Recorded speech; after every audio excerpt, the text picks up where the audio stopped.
Hey everyone, it's Chris. Let's do a Bible reading challenge together this year. Ever wanted God's peace to be with you 24/7? Or find answers to life's big questions? The Bible can change your life, and we're doing it together. Check out the description below for a free PDF with a daily reading checklist to keep you on track from January to December. Let's keep going with Job today, from chapters 27 to 30.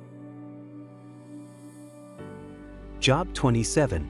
And Job continued his discourse, "As surely as God lives, who has denied me justice, the Almighty, who has made my life bitter, as long as I have life within me, the breath of God in my nostrils, my lips will not say anything wicked, and my tongue will not utter lies.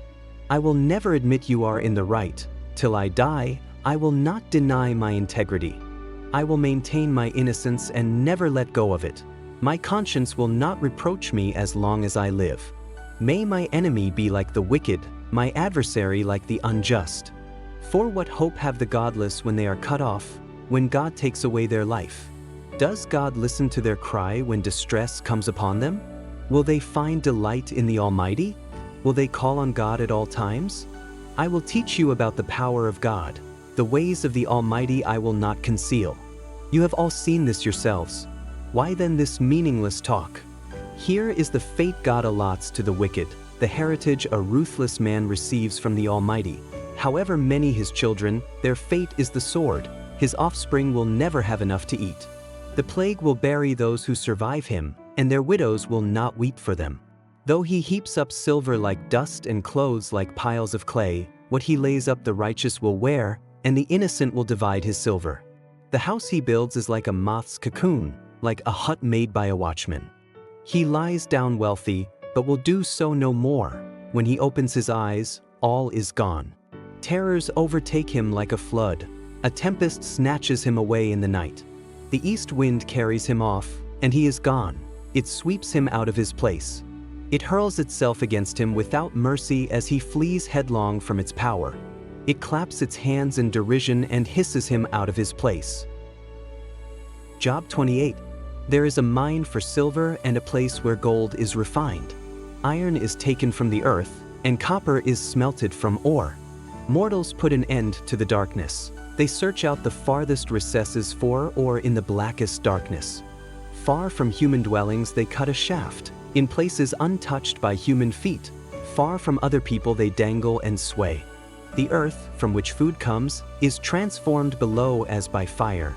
Lapis lazuli comes from its rocks, and its dust contains nuggets of gold.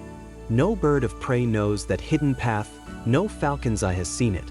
Proud beasts do not set foot on it, and no lion prowls there. People assault the flinty rock with their hands and lay bare the roots of the mountains. They tunnel through the rock. Their eyes see all its treasures. They search the sources of the rivers and bring hidden things to light. But where can wisdom be found? Where does understanding dwell? No mortal comprehends its worth. It cannot be found in the land of the living. The deep says, "It is not in me." The sea says, "It is not with me." It cannot be bought with the finest gold, nor can its price be weighed out in silver. It cannot be bought with the gold of Ophir, with precious onyx or lapis lazuli. Neither gold nor crystal can compare with it, nor can it be had for jewels of gold. Coral and jasper are not worthy of mention. The price of wisdom is beyond rubies. The topaz of Cush cannot compare with it. It cannot be bought with pure gold. Where then does wisdom come from? Where does understanding dwell? It is hidden from the eyes of every living thing, concealed even from the birds in the sky. Destruction and death say, "Only a rumor of it has reached our ears." God understands the way to it, and he alone knows where it dwells. For he views the ends of the earth and sees everything under the heavens. When he established the force of the wind and measured out the waters, when he made a decree for the rain and a path for the thunderstorm, then he looked at wisdom and appraised it. He confirmed it and tested it. And he said to the human race, "The fear of the Lord, that is wisdom, and to shun evil is understanding." Job 29. Job continued his discourse, "How I long for the months gone by, for the days when God watched over me, when his lamp shone on my head and by his light I walked through darkness. Oh, for the days when I was in my prime, when God's intimate friendship blessed my house, when the Almighty was still with me and my children were around me, when my path was drenched with cream and the rock poured out for me streams of olive oil. When I went to the gate of the city and took my seat in the public square, the young men saw me and stepped aside, and the old men rose to their feet. The chief men refrained from speaking and covered their mouths with their hands. The voices of the nobles were hushed, and their tongues stuck to the roof of their mouths. Whoever heard me spoke well of me, and those who saw me commended me, because I rescued the poor who cried for help, and the fatherless who had none to assist them. The one who was dying blessed me. I made the widow's heart sing. I put on righteousness as my clothing. Justice was my robe and my turban. I was eyes to the blind and feet to the lame. I was a father to the needy. I took up the case of the stranger. I broke the fangs of the wicked and snatched the victims from their teeth. I thought, I will die in my own house, my days as numerous as the grains of sand. My roots will reach to the water, and the dew will lie all night on my branches. My glory will not fade, the bough will be ever new in my hand. People listened to me expectantly, waiting in silence for my counsel. After I had spoken, they spoke no more. My words fell gently on their ears.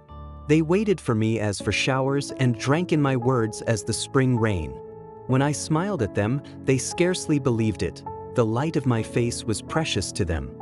I chose the way for them and sat as their chief. I dwelt as a king among his troops. I was like one who comforts mourners. Job 30. But now they mock me, men younger than I, whose fathers I would have disdained to put with my sheepdogs. Of what use was the strength of their hands to me, since their vigor had gone from them?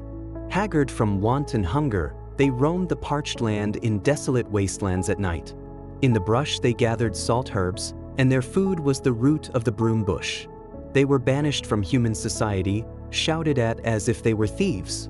They were forced to live in the dry stream beds, among the rocks and in holes in the ground.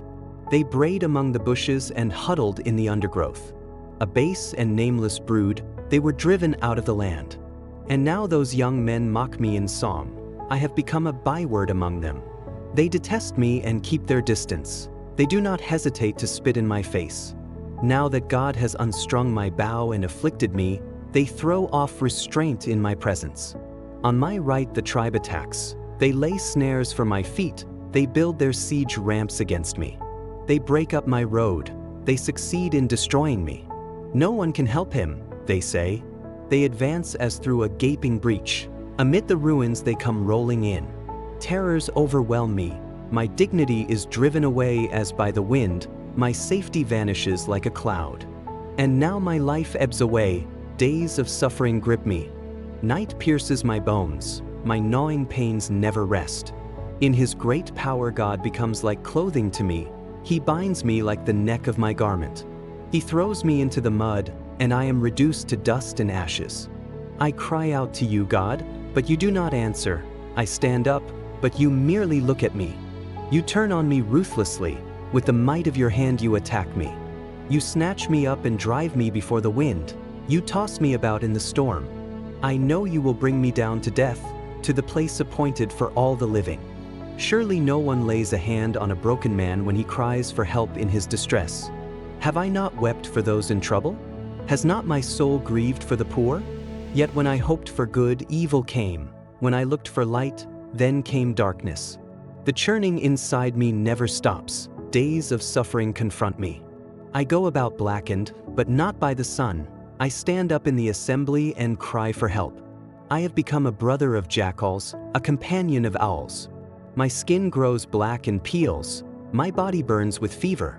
My lyre is tuned to mourning, and my pipe to the sound of wailing. Ready to dive even deeper into the Bible? I've got a complete course for you to explore every book from cover to cover. Check out the link in the description. Share this journey with your loved ones. God's word is for everyone.